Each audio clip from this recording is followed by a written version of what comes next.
Hello everyone and welcome to episode number 12 of Pando Outfalls, a City Skylines playthrough. I'm your host, Target, and last episode we built this leisure and tourism boulevard. Today we are going to continue the progress of this part of the city and we are going to build a waterfront park. Without further ado, let's start building and I will meet you at the end of the time-lapse. Enjoy the video!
Hello everyone!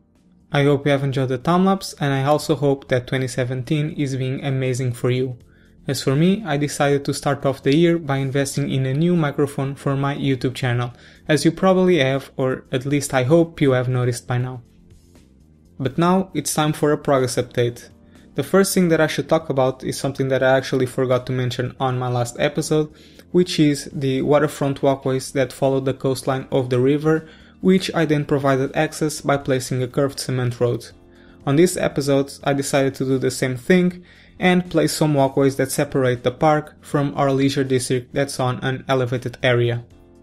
I then defined the basic structure of the park by placing a central curvy pathway, which I then decorated with a lot of benches, fountains and trash cans, and then I finished the whole thing off with a great variety of trees and vegetation. I also want to take advantage of this cinematic shot to talk about the default restaurant piers, marinas and jet ski rental buildings that I placed along the coastline of the river. During the time-lapse you saw me use the Move It tool to clip these buildings onto the walkways in a way that would look good, but that people could still access them by the cement road. One of the highlights of the time-lapse is definitely the market or the annual fair, where you can buy fresh vegetables and traditional goods and products. I've added some details such as food carts and tables where people can eat, and also some other discrete details such as a fenced area for public toilets and also trash containers. You can also see some caravans on the side of the cement road that belong to the merchants, and also a couple of police cars to control any emergency situation. Moving on, I then made this custom fountain area, which I then decorated with some benches. In this shot you can observe in detail the variety of the vegetation, where you can notice the contrast between the dark and the bright greens and also the red of some flowers. I then placed a couple of default dog parks. You should be seeing one of them right now at the right side of the screen. Finally, I moved away from the park and went back to the boulevard, where I've added this custom parking lot that goes under the highway and I think turned out quite nice. What you didn't see me do in the time-lapse, however, is something that I've made off camera, which are these lines, arrows and other details that are placed on the floor to indicate the drivers where they should go. I know I could have used a higher variety of cars, and the reason why I'm only using one kind of car in this parking lot is because it is the only model that I have. Reason for that is that I am playing and recording at the same time on a very low budget computer, and as such I'm trying to avoid installing any unnecessary assets or mods. But I think that will be it for this episode. Thank you so much for watching, I hope you have enjoyed. If you did, please leave a like. Also don't forget to subscribe if you want to follow the development of this city, and I will meet you on the next episode. Bye bye!